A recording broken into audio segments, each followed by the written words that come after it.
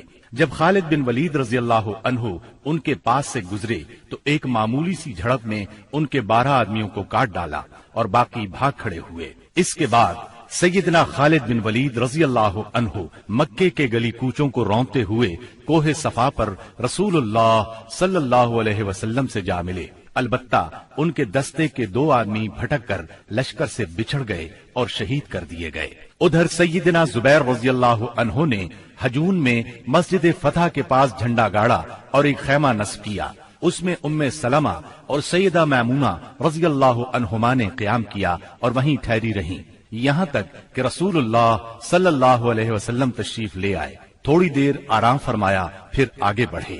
اس وقت ابو بکر صدیق رضی اللہ عنہ آپ کے ساتھ تھے اور باتیں کر رہے تھے۔ پھر آپ سورہ فتح کی تلاوت کرتے ہوئے مہاجرین اور انصار کے جلو میں مسجد حرام کے اندر داخل ہوئے، حجر اسود کو چوما، بیت اللہ کا طواف کیا۔ آپ حالت احرام میں نہیں تھے، اس وقت بیت اللہ کے گرد 360 بت تھے۔ آپ صلی اللہ علیہ وسلم ایک لکڑی سے ان بتوں کو کچوکے لگاتے جا رہے تھے اور فرماتے جاتے تھے، حق آ گیا اور باطل چلا گیا، یقیناً باطل جانے ہی والا ہے۔ حق آ گیا اور باطل کی چلت پھرت ختم ہو گئی۔ آپ بتوں کو ہلکی سی ضرب لگاتے جا رہے تھے اور بت گرتے جا رہے تھے۔ جب آپ طواف سے فارغ ہو گئے تو سیدنا عثمان بن طلحہ رضی اللہ عنہ کو بلا کر ان سے کعبے کی چابی لی اور اس کو کھولنے کا حکم دیا۔ پھر اس میں جو بت تھے انہیں نکلوا کر توڑوا دیا، جو تصاویر تھیں انہیں مٹوا دیا۔